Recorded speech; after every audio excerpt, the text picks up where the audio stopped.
자, 그럼 이제 본격적으로 전당대회 얘기 좀 할게요. 다 이제 궁금하시잖아요. 지금 뭐 판세가 어떻고 어떻게 되느냐, 뭐 어대한 얘기도 나오고 했는데 예. 기사 하나만 띄워주세요. 아, 자, 원희룡, 친윤계 연대론 시동의 나경원 선긋기. 자, 이제 여기서부터 얘기가 나왔는데 예. 결론적으로는 네 분이 출마하셨는데 이제 관심은 세 분한테 가 있단 말이죠. 네. 자, 한동훈 후보가 이제 후보라고 할게요. 한동훈 후보. 자, 한동훈 후보가 있고 네. 원희룡, 나경원. 네. 자, 근데 나경원 후보의 색깔은 뭐냐? 네. 이제 여기서부터 이 해석부터 시작해서 연대론이냐 아니면 독자냐 여기서부터가 나오는데 예. 맞죠? 그렇게 많이들 해석을 하시더라고요. 네.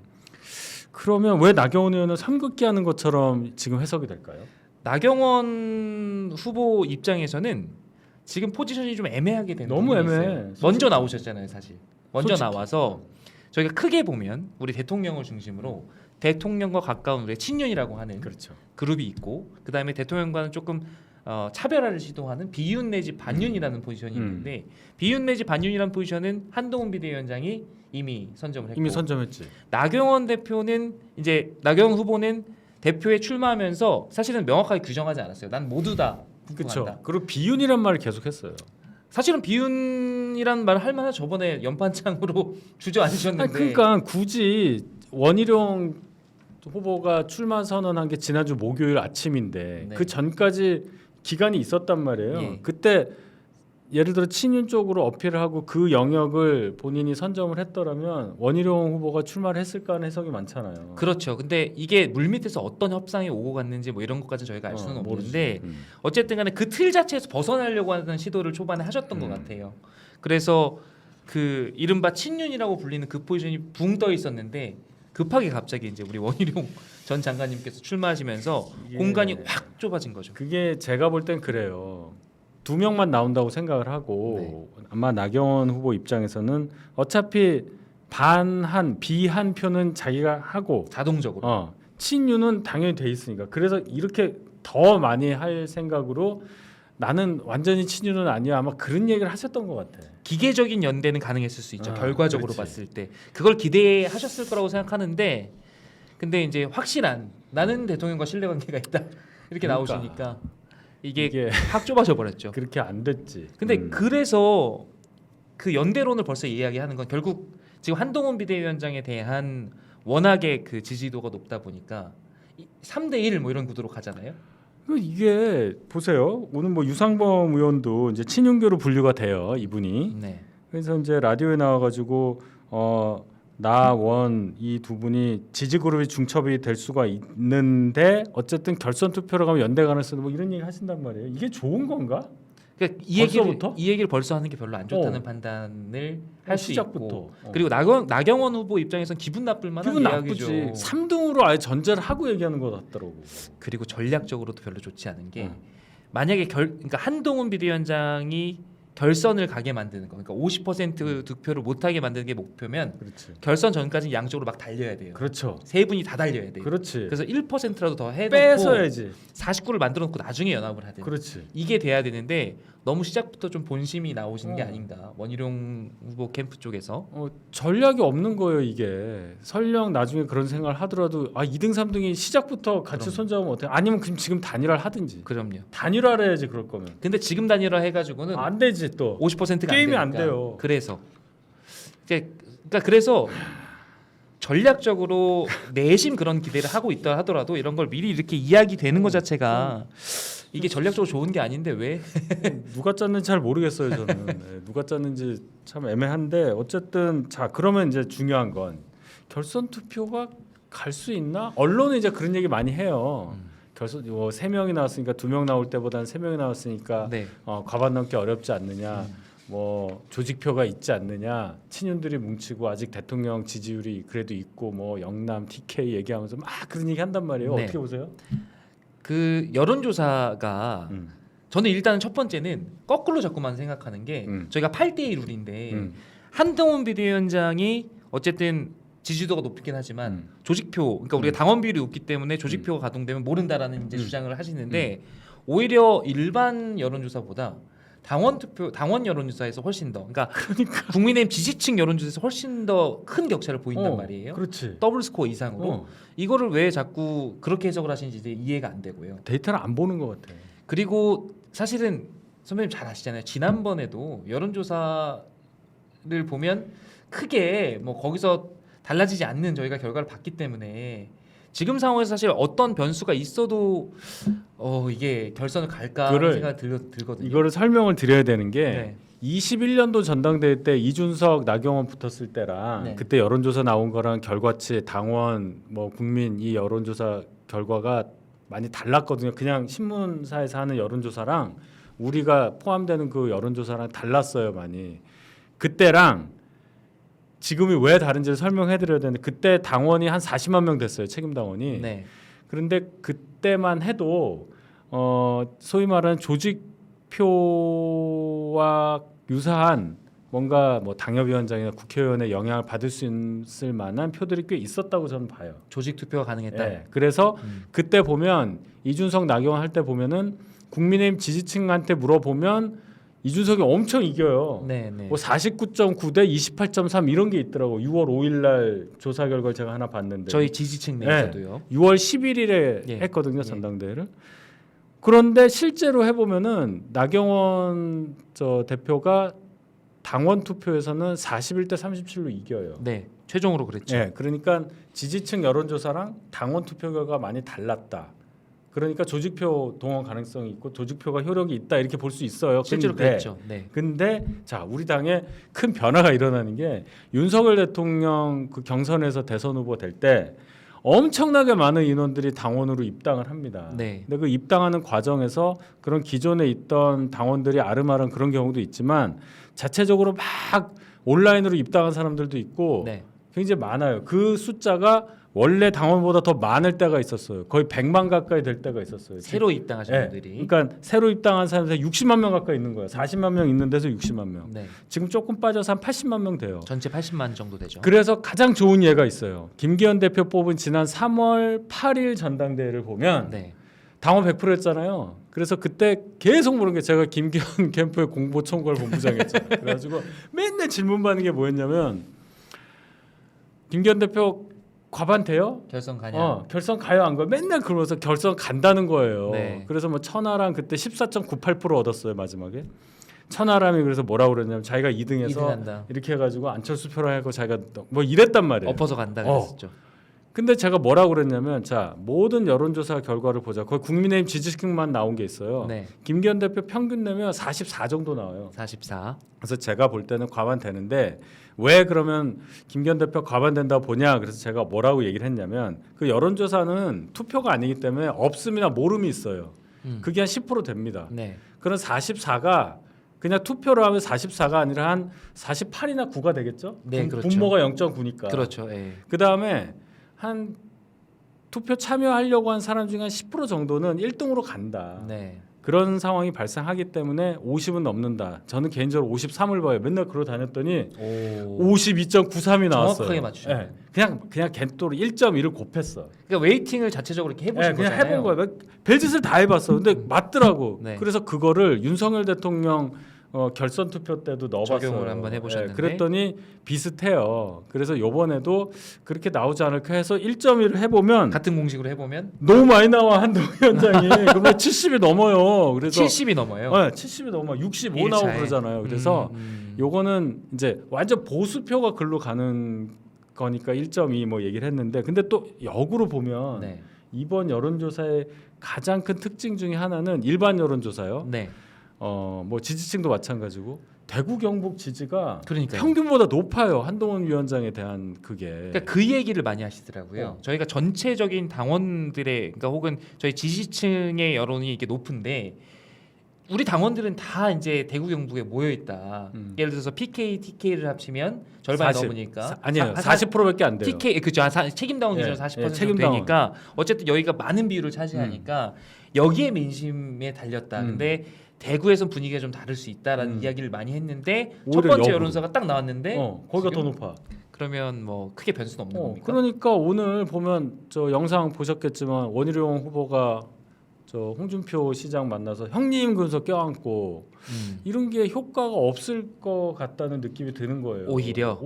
그다음에 홍준표 시장은 그 자리에서 막 얘기했잖아 또. 네. 또 한동훈 후보 막 공격했잖아. 오지 말라 그랬어. 이렇게. 오지 말라 그랬고 뭐 그동안 한 얘기 많죠. 내가 애라고 한 거는 정치적으로 미숙해서 다 이준석 훨씬 어리지만 애라고 안 한다. 뭐부터 해서 당이 뭐 한동훈 뽑으면 해체해야 한다. 뭐 네, 네. 여러 얘기를 하셨는데 이게 과연 당심 특히 영남 TK 당심에 영향을 주냐 그 부분은 좀 생각해봐야 될 부분이 아닌가 싶어요. 그래서 초반에 어쨌든 간에 PK, TK 쪽에 지금 당권 주자들이 다 몰려가서 일단 초반에 구애를 해서 이제 승기를 잡으려고 하는데 그러면 선배님 보시기에는 이런 모습들이 오히려 도움이 안 되고 더 뭐랄까 격차를 벌리는 요소가 될 수 있을 거라고 생각하세요? TK 간 거는 한동훈 위원장 오늘 대구 하셨잖아요. 가셨죠. 간 건 당연히 갈 수 있어요. TK만 해도 투표권자가 25%가 있어요. 근데 만난 사람이 다르잖아요. 네, 바로 그거예요. 다들 보면은 대구시장 만나고 경북지사를 만났어요. 이철우 지사. 네. 근데 한동훈 위원장 오늘 가서 물론 그분들이 안 만난다고 해서 그런 것도 있지만 당원을 만났어요. 근데 그런 경우는 거의 없습니다. 아니 당원을 만나더라도 네. 항상 단체장을 끼고 만나요. 중요한 뭐 이렇게 유력한 분을 한 분 모시고 같이 그리고 만나죠. 뭐 시장, 뭐 부시장, 뭐 위원장 뭐 이렇게 막 쭉 해갖고 거기서 하면서 또 나가서 당원들이 막 뭐 누구 이렇게 그런 그림인데 오늘은 전혀 아니었단 말이에요. 그냥 생 당원을 만난 거예요. 생 당원. 서울에서도 처음에 이제 만나신 게 저희 당직자들, 당직자. 그다음에 뭐 미원 어머니들 이렇게 해서 만나셨잖아요. 이제 그거 관련해서 이제 비판하시는 분들은 이제 너무 이미지 정치한다라고 이야기하시는데 이런 부분이 오히려 당원들 보시기에는 더 좋게 보일 수도 좋죠. 있다는. 아니 그게 왜 이미지 정치죠? 그러니까 상대편에서는 그런 거죠. 그러니까 일종의 쇼한다 이런 거죠. 쇼한다. 아니지 단체장 만나는 게 쇼 아니에요? 그렇죠. 오히려 더. 형님 왜 형님이야? 홍 씨예요? 홍치. 근데 좀 약간 저희 같은 세대들이 보기에 그거는 좀 너무 옛날. 아니 너무 옛날이지. 옛날 모습 저는 같은 진짜 제가 네. 뭐 개인적 감정을 갖고 하는 게 아니라 그런 거 막 만나서 껴안고 뭐 형님 뭐 야인 시대도 아니고 뭐 그런 거 아니잖아요. 그래서 한동훈 후보가 얘기한 그게 있잖아요. 친소 관계가 공적 결정에 영향을 주어서는 안 된다. 네. 결정적인 얘기예요. 형님 동생 하면서 막 형님 이렇게 동생 친하니까. 웬 동생이 그렇게 많아? 다 동생이니까. 뭐 옛날에 그런 분이 있었어요. 전국에 뭐 형님 동생 뭐 10만 명이다. 그분 대선도 나가신 분인데 아직도 살아 계신데 네. 영향이 없어요. 전국구시네. 예. 본선에 못 나가시더라고. 그러니까 이게 사실은 전략적으로도 이게 전통적인 방법이긴 하잖아요, 선생님. 그죠? 저렇게 뭐 유력자들한테 가서 인사하고 안 가면 예의 없다 그러고 또 막 이러니까. 그렇죠. 그게 이제 교통통신이 발달하지 않았을 때 예전에 전원에 의해서 또는 네. 어떤 한 사람이 이렇게 하니까 우리 따라가자 이런 문화가 있을 때야 그게 거점 방식으로 해서 하는 선거운동으로 너무 좋은 방식이긴 한데 지금은 네. 어떻게 되느냐 네. 뉴스를 알아서 자기가 선택해서 보는 시대예요. 예. 근데 이걸 어떻게 그 변화에 맞춰서 해야 되느냐 이걸 고민을 해야 되는데 아직도 유력자를 만나서 시청 가고 도청 가고 그게 맞을까요? 아니, 저는 뭐 그런 부분도 뭐 필요하다라고 하면 필요할 수 있는데 홍 시장님이 저는 좀 의외였던 게 그러니까 막 비판도 많이 했잖아요. 한동훈 비대위원장에 대해서. 근데 저희가 지금 얘기하는 것처럼 옛날식으로 정치한다고 그러면 사실 좀 불편한 관계라도 좀 와봐 이렇게 해가지고 그 앞에 쓴소리하고 그럴 수도 있잖아요. 그게 저희가 생각하는 옛날 어른의 모습이잖아요. 근데 그것도 아니고 오지 말라 그랬어. 근데 그 얘기를 또 이제 유치하게 오늘 온다는데 오지 말, 수요일날 온다는데 그것도 오지 말라 그랬어. 저는 조금 모르겠습니다. 이게 약간 보면서 저렇게 하실 일인가? 글쎄 참 그 부분은 물론 홍준표 시장 입장에서는 그때 저희가 이 한동훈 후보가 속해있던 수사팀에 의해서 저희 당 분들이 많이 수사를 받을 때 당시 당 대표였어요. 사감이 좀 있으실 수 있겠네요. 사감이 있을 수밖에 없는 환경이었다고 저는 이해를 합니다. 자유한국당 시절에 경남지사 하다가 차출됐잖아요 대선 후보로. 그러고 나서 당 대표로 할 때 이제 그런 일이 있었으니까 여러 가지 감회가 다른 분들하고는 다르겠죠. 근데 여기서 자꾸 우리가 이 얘기를 하면요 원희룡 후보도 자꾸 얘기를 하지만. 수사 검사하다가 바로 대권 직행하는 건 한 번만 하면 되고 뭐 두 번 하면 이 얘기는 감히 윤 대통령 우리 대통령 이 생각나기 때문에 이게 도대체 누구를 겨냥한 거냐 하는 생각이 날 수밖에 없고 참 그런 문제가 있다. 그래서 여론조사를 보실 때 어느 지역에서 어떻게 차이가 나냐, 어디가 더 평균보다 높냐 낮냐도 보셔야 할 필요성이 있고, 뭐 연령 당연히 보잖아요. 세부적으로 봐야죠. 예. 근데 일단 이게 전당대회니까 당원들의 표심이 어떤지 저희는 몰라요. 당원만 대상으로 한 여론조사는 없으니까. 없죠, 아직 없죠. 근데 제가 김기현 대표 때 100% 당원 100%로 했을 때 지지층 여론조사를 대입을 해서 해봤더니 얼추 그렇게 되더라. 네. 이번에는 어떻게 될지 한번 보시죠. 저희가 물론 공개를 하지 않지만 뭐 이렇게 언론에 돌긴 돌아요. 예비 경선 제가 있다 그랬잖아요. 아, 예. 청년 최고위원 예비 경선 예를 들어 4명이서 한다.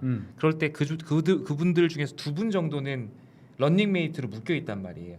아, 서로. 그거 어떻게? 그러니까 예를 들어서 진종호 어. 의원 같은 경우는 한동훈 비대위원장 캠프에 그렇죠. 청년 최고위원으로 묶여 있고 그렇죠. 원희룡 전 장관 캠프는 우리 박진호 위원장 그러네. 그 묶여 있어서 이게 만약에 언론에 흘러나간다. 그러니까 저희는 공개하지 않는 걸 원칙으로 하고 있지만 그랬을 때 대략 이게 당원 100%잖아요. 그래서 대략 유추할 수 있을까봐 걱정이기도 합니다. 저는. 오히려 저는 걱정이 돼요. 근데 이게 그러면 이제 사람들이 알아야 되잖아. 뭐 런닝메이트인 거. 런닝메이트인 건 이미 다 알죠. 기사가 워낙 많이 나서. 그것까지 반영해서 당원들이 정말 80만 명이 그거를 투표를 할 거냐. 근데 저희 당원들 보면 이게 어느 정도 예전에 천하용인 저는 천하용인이 공식화 시켰다고 생각하는데 그 전에는 뭐 비슷하게 뭐 같이 좀 일정을 하고 이렇게 하면 가까운갑다 해가지고 투표하는 경향이 있었다면 지난번에 천하용인을 계기로 해서 팀을 짜서 나가는 것처럼 됐어요. 암묵적으로. 같이 다녔잖아. 그래서 이번에도 그 비슷하게 4명 혹은 3명 이렇게 해서 팀이 짜졌는데 그래서 이걸 만약에 저희가 흔히 말하는 줄투표를 한다고 했을 때 내표를 행사하는 줄투표를 한다고 했을 때 그 경향성을 우리가 예측해 볼 수 있다고 하면 예비 경선 결과를 보고도 어느 정도 이게 대세론이 맞구나 아니구나 이거를 예측해 볼 수 있지 않을까라는 생각이 들더라고요. 그럼 뭐 예를 들어서 뭐 한장 박진 뭐 이렇게 나오는 거야? 뭐 그럴 수 모르겠습니다. 한장 박진 뭐 원인 김 뭐 이렇게 되는 거예요. 원인 김박 뭐. 쭉 다 같이 찍으니까 그런 경향성을 저희가 미리 발견할 수도 있을 것 같습니다. 그걸 또 알 수가 있겠네요. 네. 물론 공개하지 않습니다. 저희는. 자, 이제 시간이 좀 됐으니까 댓글을 좀 읽어봐야 될 것 같은데요. 여기서부터 해요? 네, 타구님. 맞네. 타구님 오늘 방송 윤곽콤비 깜짝 놀랐네. 윤곽. 백 대장님 없다 긴장 풀지 마시고 재밌는 방송 그렇게 하겠습니다. 감사하고요. 하문수님 빨간 거를 보내셨네. 끝까지 읽어 답해 주세요. 오늘 하루 종일 뉴스를 보다가 너무 열받아 짧고 굵게 딱 한 번만 쓸게요. 원 후보는 선거하러 나온 겁니까? 아니면 인신공격하러 나온 겁니까? 웬만하면 한 후보님 생각해서 최대한 감정 다스리고 있는데 인내심이 한계점에 다다랐다. 하루가 멀다 하고 윤상발 막말 절윤 친윤들의 왕따 세미준 얘기도 하셨네요. 지방자치단체의 면담 거절 기가 막힙니다. 한 후보가 네거티브 하지 않겠다고 해서 참고 있는데 함윤경 후보? 함은경 후보. 함은경. 네네. 함은경 후보 친윤연대 이철규 의원 답. 그러니까 결론은 이게 선거라 어쩔 수가 없어요. 그리고 내전이 훨씬 더 참혹합니다. 초반에 좀 격해지는 느낌이 있습니다. 이 내부 경쟁이 훨씬 더 가혹하고 하기 때문에 어쩔 수 없다고 생각은 하지만 포인트를 원 후보께서 잘 잡으셔야 된다는 생각이 자꾸 들어요. 본인도 검사 출신이에요. 그리고 그렇죠. 그러니까 이거 잘해야 된다는 말씀드리고 뭐 전통적 방식과 새로운 방식을 섞어서 뭐 분명 하신다고 보는데 일단 TK에서의 지자체장들 2분 만나서 강력한 지원을 받는 걸로 일단 돼 있으니까 원 후보 입장에서야 지금 굉장히 고무돼 있을 거라고 저는 봐요. 초반에는 저게 약간 인적 요소를 가지고 이야기가 오가는데 앞으로 토론회 시작되고 뭐 합동 연설이 시작되고 하면 저는 저게 이제 격하게 싸우는 게 이슈 중심으로 갔으면 좋겠어요. 그렇죠. 그렇게 돼야죠. 저는 이번에 핵무장론 관련해서 뭐 이렇게 꺼냈던 게 사실은 오히려 다른 뭐에서 뭐 좌파냐 진보냐 막 이런 식의 논란이 되는 것보다 훨씬 더 공방의 수준이 높다는 생각을 하거든요. 그렇죠. 그런 얘기를 해야지 우리가 여당이니까. 그렇게 해서 빡세게 싸우면 좋을 것 같다는 생각이. 그리고 한동훈 후보가 검사였던 거를 생각하면서 지금 지지하는 게 아니잖아요. 본인도 그 얘기를 했잖아요. 네. 본인이 장관했을 때 장관 시절에 국회에서 보여줬던 것과 비대위원장으로서 보여줬던 것에 대한 지지라고 생각한다. 뭐 이렇게 얘기했잖아요. 그게 정확한 거 아닌가 싶어요. 공격의 각도를. 네. 자, 순도리님 미래가 가능해서 원희룡의 선거를 진흙탕으로 끌고 가는데 한 후보는 지지하는 의원 보고 한 후보 지지하는 의원 보고 간신이라고 막말하면서 자신 없으니까 나경원 보고 단일화하자고 참 정치 어떻게 합니다. 대구는 당원들이 동정표로 뭉쳐집니다. 대구에 대구 사시나 봐. 네. 이영애님 원 후보 자꾸 선을 넘는데 오늘 원희룡 후보가 타겟이네. 아이고. 윤 후보도 그렇고 홍 어르신 이 어르신 친구들의 야비한 행태는 보고 있기 힘들어요. 홍 어르신은 페북에 화양연화 그 부분만 악마의 편집표 화양연화 그거 최근 보니 죄명단과 뭐가 다른가 더하면 더 이제 초등학생의 왕따에서 그럴수록 한 후보와 위두훈이 얘기를 하셨네. 네. 잘 알겠습니다. 그다음에 이따마 야마도네부는 항상 댓글 달아주시죠. 아따마 야마도네네. 야마도네.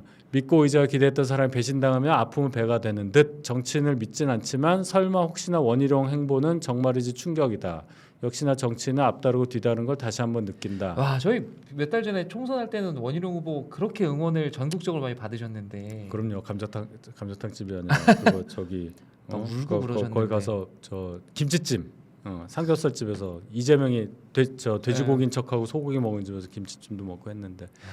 강세영님 말이 씨가 된다고 하면서 공달 선생 뭐 공밭 선생 공밭이 되려 그래요. 공밭. 예. 희성님, 관용님 오늘도 화이팅 하시고 한동 후보님 화이팅입니다. 응원한다. 고맙습니다. 감사합니다. 자 여름 좋아 원 후보 총선 때 올라간 이미지 이번에 나락으로 떨어지는 그러니까요. 선거 전략의 거짓말과 인신공격인가요?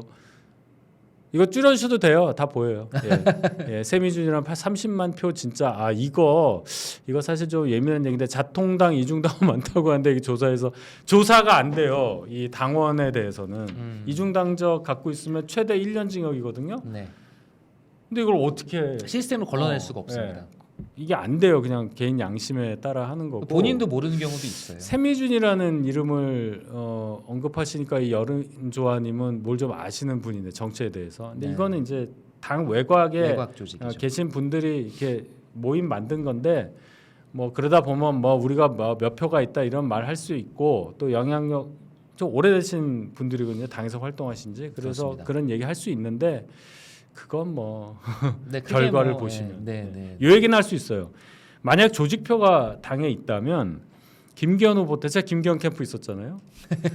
최소 70% 나왔어야 돼요. 내부자의 근데 53%밖에 안 나왔단 말이에요. 그리고 그때 안철수, 천하람 둘 합치면 거의 40%가 나왔어요. 그렇게 했는데 진짜 그래서, 많이 했죠. 이게 작동이 안 된다. 그러니까 그런 게 없다. 점점 더 그렇게 되는 것 같습니다. 더 그렇게 될 거예요. 현직 당협위원장인데 제 의견이 중요하지 않아요. 안 물어봐.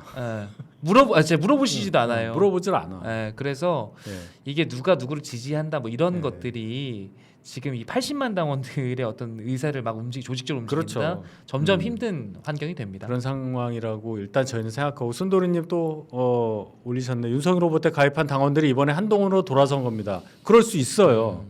그 가능성을 보고 지금 저희도 분석을 하고 있고 권영경님 1대 3인가요? 당대표 선거인데 무슨 상대방 비방이 이렇게 심할까요?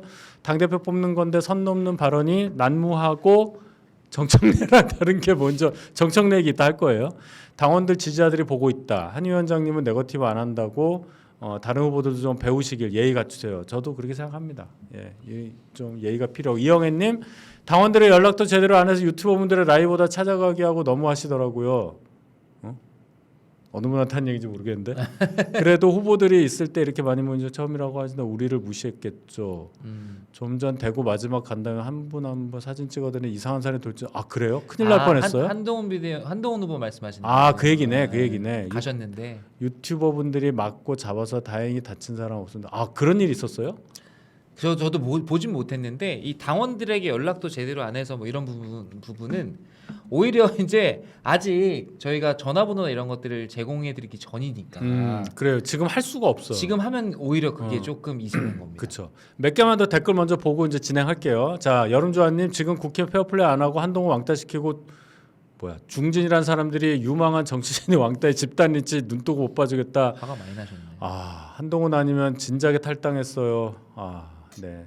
조금만 지켜봐 주시고 순도리님 홍준표 만만과 왕따 원희룡의 급편 막말에 오늘 대구 당원들 총집합. 뜨거운 대구 상황을 좀 더 전해주세요. 고라니 페인트님 선거니까 네거티브 가고 있습니다. 원희룡 후보 너무한다. 10일 도공동 딤섬집 석식 때 전대에겐 나오지도 않았는데 원 후보는 그때 둘 다 이 얘기했어요. 저도 봤어요. 둘 다 전대 안 나오기로 합의 봤다고 말하고 그 이후에 한이 전대 나온다기에 연락해서 왜 나한테 상의 안 했냐? 당정 관계 해결하고 나오라 했는데 한이 아랑곳 낳고 나왔다는 둥. 그런데 이게 전부 다 거짓입니다. 김어준 빙의한 줄 알았네요. 뭐 진실은 두 분만 아실 테니까. 그렇죠. 그거를 뭐 원희룡 후보랑 상의할 일인가는 잘 모르겠네요. 그렇죠. 뭐 생각이 있었어도 다 얘기 안 하셨을 수도 있으니까요. 그럼 네. 뭐 뭐든지 나올 수 있는 거니까. 그렇죠. 뭐 사전에 예의를 갖췄냐 안 다. 그거는 또 다른 얘기이긴 알 수 한데. 없습니다. 자, 드디어 제르가 됐으니 두 분 안녕하세요. 궁금한 게 있다. 비대위원장이나 당대표는 따로 월급이 없다고 들었는데요. 예, 없습니다. 그렇다면 희석형님, 대변인 이슈 관영형은 당연히 두 분도 따로 월급은 없어요. 저도 없습니다. 당은 임의 단체예요. 저도 없어요. 대신에 이제 저는 대변인이라 저 판공비라고 하죠. 있어요? 예, 왜냐하면 제가 기자분들을 상대해야 되고 그렇다 보면 비용이 활동을 하셔야 지출되니까 되니까. 그건 좀 있는데 월급 개념은 없죠. 예, 저희는 현수막 같은 거 걸 때 일부 적립금에 쓸 수는 있게 그렇죠. 되어 당비가 있습니다. 들어오니까. 개인적으로 받는 예. 월급은 없습니다. 예. 신뢰가 되지 않는다면 대충이라도 지금 말씀드렸어요. 그러니까 제가 그래서 얘기하는 게 자력 경쟁할 수 있는 분이 정치를 할 수밖에 없는 상황이다. 그렇습니다. 그래서 원외 당협위원장들이 이제 지구당 형식으로 다시 옛날처럼 환원이 된다면 후원금을 모집할 수 있다. 네. 이분입니다. 투명하게 제가 전직이고. 그렇죠. 아니 뭐 이제 투명하게 하면 돼요 회계를. 예, 그래서 조금 활동을 하면서 이거를 뭐 예전처럼 막 착복해가지고 막 비리를 저지르겠다는 게 아니라 조금 더 좋은 지역 정책 활동에 쓸 수 있게끔 그러니까요. 정확하게 저희가 예전처럼 이렇게 막 불투명하게 하는 게 아니라 정확하게 제도적으로 보완하면 됩니다. 그걸 생활비로 쓸 사람은 없어요. 없죠. 그 얘기고. 네. 제가 됐으면 또 희성형님 방금 채널A 뉴스에서 김진표 전 의장이 쓴 회고록에서 용산 그분과의 독대에서 지난 이태원 참사가 조작 가능성이 있는 것 같다고 했다고 나왔습니다. 진짜 극우 유튜버만 보나 보네요. 뭐 그분의 주장이고 뭐 두 분 간의 대화에서 어떤 맥락으로 나온 얘기인지 모르겠는데 예. 뭐 그렇지 않으라고 저는 믿어요. 자, 신정혜님, 윤석 대변인 진행자 입성 축하드립니다. 제가 입성이 아니고 오늘 백변이 안 돼서 그냥 어색하게 지금 하는 거니까. 예. 목요일 방송 곽관용님 환영합니다. 우리 한 후보님 당대표 출마를 감사드리며 반드시 당선 승리하시기 화이팅 응원하고 있습니다. 예. 고맙습니다. 그렇게 생각하시는 분들이 많아요. 자, 진행을 좀 할게요. 네. 자, 그래서 일단 이 여론조사 이제 수치를 저희가 말씀드렸고 지금 오늘 두 개가 나왔잖아요. 한 65% 정도 나오는 게 있는데 60에서 65%. 제 예상보다 훨씬 많이 나오고 나경원 의원 같은 경우 10%가 안 나오는 조사가 있으니까 8%뭐 이렇게. 예. 그리고 딱 그 두 배 정도가 원희룡 후보. 그럼 이게 너무 일방적인 거라 예. 변화 가능성이 충분히 있을 거예요. 예. 하여튼 뭐 여론조사 흐름상 그렇습니다. 제가 뭐 구체적인 아직은 지금 예, 그렇다는 아직은 말씀이시죠. 모른다. 네. 그래서 이제 이 수치를 보고 그러면 어떻게 변화 가능성을 얼마나 봐요? 뭐가 관건이 될까요? 그러니까 이슈를 어떻게 만드느냐가 문제인데 지금 계속 그 논의가 그러니까 이 핵무장론 그제 뭐 이렇게 나온 그거 말고는 계속 뭔가 대통령과의 관계 그 범위에서 맴돌고 있어요. 가만 보면 한동훈 비대위원장이 던진 것 중에 이제 제일 충격적인 게 최상병 특검 관련된 거잖아요. 약간 우리 전향적이라고 이야기하는 그리고 뭐 거기에 대해서 여러 가지 해석들이 붙고 있습니다만 그것 자체도 사실은 용산과의 관계 그 범위 안에 있는 이슈예요. 그럼요. 그래서 오히려 그렇게 가면 저는 지금 이 대세론을 깨기가 힘들다. 그러니까 만약에 제가 원 후보나 나 후보나 윤 후보 캠프에 있는 사람이라면 아예 다른 차원의 프레임을 던져야 될 것 바로 같다는 그거예요. 생각입니다. 이슈를 완전 전환해야 됩니다. 이번 전당대회 특징 중에 하나는 짧다는 거예요. 지금 한 달도 안 남았어요. 4주도 안 남았어요. 네. 그리고 원래 한 10군데 정도를 돌면서 연설회를 하고 이렇게 가는 건데 서울로 마지막에 오는 건데 이게 5개로 줄었어요. 그만큼 이제 시간이 없다. 시간이 없어요. 시간이 있어야 뭘 하지. 그런데 저희가 그럴 만한 공간을 열어드리려고 노력은 하고 그렇지. 있습니다. 이제 여기서 이제 그 지금 선배님 말씀하신 그 합동 연설회라고 하거든요. 그쵸. 지역별 동영상. 그거를 5회 하게 돼 있어요. 말씀하신 대로 결정이 되어 있는데 그 이외에 저희가 방송 토론이라고 하잖아요. 당 대표 방송 토론을 보통 뭐 적게 하면 한 3회, 그렇죠. 많이 하면 5번 이렇게 하는데 저희가 이거는 통상보다 더 늘릴 예정입니다. 늘립니다. 그리고 그 포맷도 원래 그냥 앵커 한 명이 딱 해서 돌아가면서 발언하시고 주도권 토론하시고 이렇게 하는 게 아니라 조금 포맷을 다양하게 하려고 해요. 한두 번 정도는 전통적으로 하고 완전 못 본 방식으로 당대표들을 검증할 수 있는 순발력과 준비된 아이템들을 볼 수 있는 그런 식의 이제 기획을 하려고 하기 때문에 오히려 우리 보시는 당원들은 즐거우실 거예요. 그러면은 좀 순발력 있고 그런 사람한테 유리하겠네. 그러기도 하고 지금 아까 전에 선배님 말씀하신 대로 새로운 아젠다를 던지기에도 충분히 거기서. 좋은 기회가 된다. 거기서 탁 던진다. 거기에 성공하면 이 대세론에 뭔가 변화가 생기는 것이고 그렇지 않고 지금처럼 계속 뭔가 색깔론이라든지 대통령과의 관계라든지 이 범위 내에서만 아젠다가 놀면 저는 결과는 크게 달라지지 않는다라고 생각합니다. 뭘 던질 수 있을까? 그건 이제 각 캠프에서 고민을 해야 되겠는데. 그렇습니다. 야, 그렇게 한다. 네. 아주 요즘 일을 많이 하시네. 열심히 하고 있습니다. 그래서 결론이 이제 최상병 특검법 이게 이제 이슈를 다 잡아댄 거예요. 지금 일요일 날 초반에는. 출마 선언 때 네. 한동훈 비대위원장이 우리가 그럼 우리 특검안을 내버리자. 네. 그거의 효과는 지금 민주당 특검 법안에 찬성할 수도 있는 의원들을 묶을 수 있는 효과. 이게 중요한 얘기. 이게 중요한 얘기. 그렇습니다. 이탈표. 그다음에 특검법 찬반에서 반대로 몰려 있는 우리 당의 이 입장을 완전히 바꿔버리는 민주당안, 국힘안 완전 반대. 이 세 개로 늘려버려서 우리가 완전 수세해서 정상적인 상태로 바꿔주는. 확실히 굉장히 생각을 많이 한 제안이었다. 네. 이제 이렇게 생각으로. 근데 이게 좀 걱정을 했었잖아요. 그렇죠. 한동훈 위원장 측에서는. 이게 왜냐면 지금 말씀하신 선배님 말씀하신 대로면 사실은 여러 가지 이제 좋은 포석일 수 있어요. 전략적으로 깊게 생각하면. 근데 그냥 1차원적으로 딱 보면 뭐야 대통령한테 개기는 거야? 그렇지. 이렇게 되니까. 그리고 그렇게 공격하기 뻔하니까. 기사를 한번 띄워봐 주실래요? 이 기사 이제 내용이 나와 있는데 네.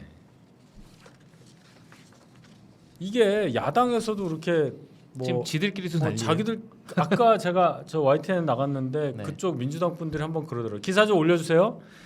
특검 자기네들 관련된. 네. 처음에는 말도 안 되는 얘기다. 무슨 대법원장이 뭐 추천을 하냐. 되지도 않아 했는데 기류가 바뀌었다는 거예요. 그렇죠. 왜냐하면 이 얘기가 합리적이거든요. 어. 그러니까 쟤네들도 명분이 이게 결국은 명분 싸움이잖아요. 그렇지. 어차피 팩트는 정해져 있고 그 다음에 사실은 이 한 세 가지 정도 포인트가 있는데 그 포인트에 대해서도 국민들이 너무 잘 아세요. 그렇죠. 어떤 걸 규명해야 되는지 뭘 밝혀내야 되는지 알기 때문에 주체가 누구냐 이걸 누가 추천하느냐 이제 형식의 문제만 남아 있는데 만약에 민주당이 진정성이 있다면 이 얘기에 대해서 반대할 명분이 없는 거예요. 그렇죠. 뺏어버린 진정성. 거죠. 네. 그래서 한동훈 후보가 이 얘기를 했잖아요. 민주당 특검이냐 정말 진실을 밝히려는 특검이냐 요 구도로 가면 된다. 네.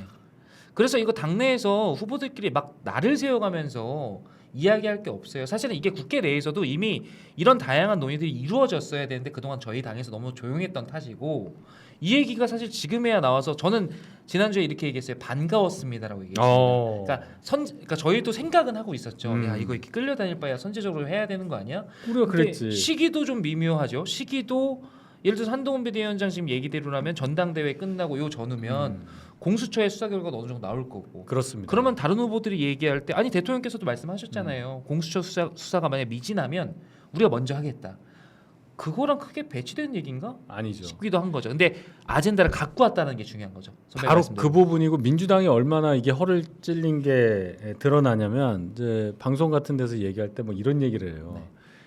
아니 7월 23일에 전당대회에서 대표된다고 해서 그 다음에 하겠다면 7월 19일 그 최상병 일주기인데 네. 말이 되냐 너무 늦다. 이유는 통신 기록이 보존 기간이 1년이라는 거예요. 그래서 1년 지나기 때문에 우리 지금 며칠 안 남았다. 이 안에 해야 되는데 무슨 소리냐 하는데요. 통신 기록 다 알아요 지금. 말도 안 되는. 다 들었잖아. 우리 누구랑 몇 회 뭐 전화하고 대통령이 누구랑 몇 분 통화를 했고 몇 분 후에 누가 어떻게 전화했고 다 알잖아요. 그렇죠. 근데 기껏 하는 얘기가 그 얘기야. 그 얘들이 또 준비가 안 됐구나. 그러니까 왜 빨리 해야 되는데에 대해서 대답을 못 하는 겁니다. 그렇죠. 그러니까 이렇게 궁색한 답변을 내놓는 건데. 통신 기록 얘기만 하고 있어. 아니 그게 뭐 녹취 파일도 아니잖아요. 누가 누구에게 언제 몇 분 동안 통화했다 그 정도인데 이미 다 알고 있단 말이에요. 근데 지금 민주당에서 그걸 가지고 또 그러니까 그냥 쟤네들은 여기에 대한 이 이슈에 대한 이니셔티브를 잃고 싶지 않은 거고 이걸 본인들이 계속해서 끌고 나가면서 막 여당을 조지는 모습을 보여줘야 되는데 한동훈 후보가 먼저 이거 가져가서 한동훈 후보 말을 가지고 야당도 여당도 이거 가지고 이야기를 하고 있으니 그게 배가 아픈 거예요. 근데 여기서 이제 저희는 유추할 수가 있는 거죠. 아 그래 얘네들은 진짜로 이거 특검하는 거 자체가 문제가 아니라 이 특검을 통해서 어떤 정치적인 의도를 달성하고자 하는 거구나라는 것이 다시 한번 증명되는 거죠. 그러니까 제목만 중요한 거예요. 책을 사는데 제목만 보고 산다면 안 읽어. 그냥 책 이만큼 있는 거지. 그래서 우리 집에 책 많아 뭐 이러고 있는 거죠. 그렇습니다. 참 기가 막힙니다. 어쨌든 이걸 던졌기 때문에 이슈를 확 빨아들인 거는 사실인 거고 좋은 전당대회 답이었습니다. 딱 한 달 하는 건데 지금 4주도 안 남은 시점에서 말씀하신 대로 토론회를 여러 번 하고 해서 상대방 원희룡 후보나 나경원 후보나 윤석열 후보가 뭘 던지지 않는 한 이 네. 구도가 바뀌기 굉장히 어렵다. 이 정도 파급력 있는 아젠다를 던지셔야 될 겁니다. 그렇죠. 네. 그거가 뭐가 있을까 싶어요. 일단 그렇고 그리고 제가 계속 강조하는데 정말 여론조사 숫자가 너무 많아요. 그러니까 생각보다 더 압도적이죠. 네. 이게 없음 모름도 있단 말이에요 거기에. 네. 근데 막 생으로 65가 나오니까. 그러니까 이게 지금 오늘 나온 여론조사들이 중요한 게 이게 사실은 껴있긴 해요. 이게 조사 기간이 보면 그 출마 선언은 하루 앞 하루 뒤까지 이렇게 맞아요. 껴있어가지고 22에서 24일 뭐 이렇게 초반 있죠. 분위기를 완전히 이게 반영하고 있다라고까지 볼 수는 없지만 다음 주쯤에도 만약에 이게 비슷하게 나와 있다 그러면 이제는 이 대세론이라는 것이 있다라는 사실에 대해서는 누구도 부인할 수 없는 그렇죠. 그런 상황으로 갑니다. 하여튼 여론조사를 물론 어디서 하냐도 중요한데 근데 숫자가 비슷하더라고요. 다 비슷해요. 김어준에서도 했어요. 꼭. 1대1로. 1대1로 했었어요. 1대1로 했어요. 그냥 한동훈, 원희룡, 한동훈, 나경원. 근데 맞습니다. 거기도 보면 거의 70대 15 뭐 이 정도예요. 이거랑 비슷해요. 비슷해요. 네. 그러니까 1대1이니까 조금 더 올라갈 거 아니에요. 비슷해요. 그러니까 이 정도면은 거의 그 수치가 뭐 오차 범위 내에 왔다 갔다 하는 거 그런 거 정도 아니면 거의 비슷한 패턴이라고 볼 수 있고 이렇게 조금만 가면 이제 관심은 과반을 전제로 하고 얼마나 더 할 거냐 아니면 2등 3등이 어떻게 할 거냐 이렇게 가요. 2위랑 격차가 얼마나 될 것이냐 뭐 이렇게 그렇죠. 갈 수도 있죠. 네, 김기현 전당대회 때랑 너무 다릅니다. 지금은 다릅니다. 저는 완전 피부로 느끼죠. 진짜 그때는 저희도 전당대회장에 앉아 있었지만 진짜 50%못 넘을 수 있겠다는 생각을 했었거든요. 그렇죠. 캠프 사람들도 했었고 저도 후달렸어요. 그랬는데 넘었거든요. 그러니까 지금 이 정도 지금 분위기가 아니었어요. 그때는 보세요. 연판장 돌려서 한 후보를 한 명의 후보를 주저앉혔잖아요. 네. 나경원 후보 주저앉혔지. 안철수 후보에 대해서 아무 말도 안 하면 아무 일도 안 일어난다는 얘기를 비서실장이 했단 말이에요. 그런 식으로 저 정무수석이 했죠. 쭉 막 그런 식으로까지 했는데 50이 안 나와봐. 예를 들어서. 네. 그리고 정권 1년도 안 됐어요 그때는. 뭐가 되는 거야? 하여간 저는 모르겠습니다. 그러니까 선관위원인 걸 떠나서 저는 이제 이 당에서 신인이잖아요. 신인 중에 한 명인 젊은 정치인으로서 이번에 저는 사실은 이 판 자체가 잘 깔렸다고 생각하거든요. 반은 잘 잘렸지. 초반에 잘 막 깔렸지. 이렇게 열심히 막 하고 뭐 물론 지금 말씀하신 대로 네거티브 비슷한 좀 안 좋은 것들도 나오긴 하지만 가면 갈수록 좀 뭐랄까 진짜 건강한 토론으로 민주당 쟤네들 하는 거 보면 그냥 지금 뭐 황제 옹립하고 있잖아요. 저당은 쟤네랑은 다르다는 모습을 저희 네 분이 진짜 확실히 보여주셨으면 좋겠다. 아니, 아까도 엄청 고민하더라고요. 이게 이재명 찬반 투표로 가는 건데 저기도 순회를 해야 되는데 보세요. 만약 혼자 나오면 이재명, 네. 저기는 이제 최고위원을 뽑아야 되기 때문에 전당대회를 안 할 수는 없고. 없죠. 그러면 최고위원 뽑아야 되는 표 이건 해야 되는데 네. 그러면 그때마다 찬반을 물어봐 이거 밝혀야 될 거 아니야. 웃기잖아요 그게. 그러니까 이걸 어떻게 원샷으로 못해. 진짜 머리 아플 거. 여기가 있으니까. 네. 그러니까 뭐 별 생각을 다 해서 막 누구 나가라 하고 뭐 3선 이상 뭐 아무나 이인영 나가. 얘기하고 막 이러시더라고요. 이인영 근데 개딸한테 전화 받고서 완전 포기했대요. 아이 지금 나가면 무조건 들러리인데 그거를 개딸한테 욕 먹었다는 거야. 아유, 예의도 아니죠. 저 당은 이재명한테 반대다라고 찍히면 안 되니까 박용진 봐요. 2등한 사람을 전당대회 2등한 사람을 게다가 이재명이 분명히 그랬습니다.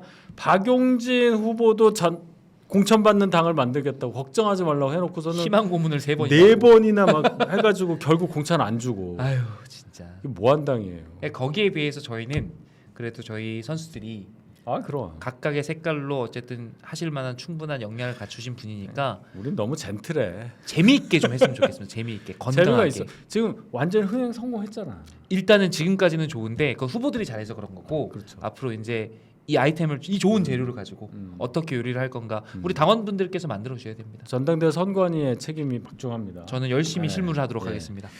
자 댓글이 많아서 좀 읽어드릴게요. 네. 자 제르가디스님 오늘 나온 여조 보니까 용산 지지층에서도 한동훈 후보 지지율이 50 넘었다. 아 그래요? 아 용산 지지층 아 대통령 지지하는 사람 맞아요. 대통령. 끝난 것 같습니다.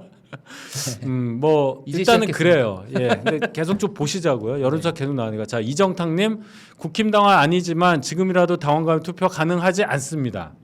3개월 이상. 네. 3개월 이상 당비를 내고 있어야 되는데 그러면 석 달은 지나서야 되니까 네. 죄송합니다. 그렇습니다. LHS 혜진님 한동훈 그릇 크기가 다르다. 국힘 찌질합니다. 보수하기 힘들어요 윤희성님. 뭐 죄송합니다. 저희 책임인데 또 시간이 또 필요한 일이니까요. 예, 예. 지켜봐 주시자는 말씀, 지켜보자는 말씀. 희룡이가 승리. 똘똘 당정이 뭉쳐가도 모자랄 판에 그런 희룡이가 승리합니다. 그럴 수 있어요. 예, 충분히 다양한 의견이 나올 수 있으니까 선거 이제 시작이니까요. 자, 맞습니다. 호떡님, 김동연과 친명계 묘한 갈등 부출되는 거 어떻게 보시나요? 1심 선거 9월은 분기점이 될 거예요. 됩니다. 제가 계속 얘기했잖아요. 확정적으로 말씀하시는 그럼요. 1심이라도 유죄다. 이재명 징역 1년 6개월에 법정 구속 안 하고 2심 유죄다. 간다. 1심이 하나가 나왔어. 그게 중요한 거죠. 그러면 완전 달라져요. 의미가 달라지는 거죠. 완전히. 신문 그냥 헤드라인이 이재명 유죄예요. 그렇죠. 그럼 이제 작은 글씨로 뭐가 나와요? 피선거권 박탈돼. 뭐 이런 게 나온다고. 네.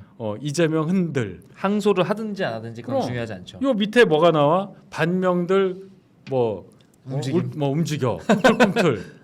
이낙연 뭐 나오고 뭐. 김경수 등장. 김경수 어쩌고 뭐 런던에 뭐 특파원 나오고 이렇게 돼요. 정치는 비정하군요, 정말. 비정이 아니라 비정하죠. 비정한데 네. 애초에 제가 말씀을 드리지 않았습니까? 그런 분을 대선 후보로 만들고 당 대표를 만든 건 민주당입니다. 그렇죠. 검찰과 법원이 잘못한 게 아니란 말이에요.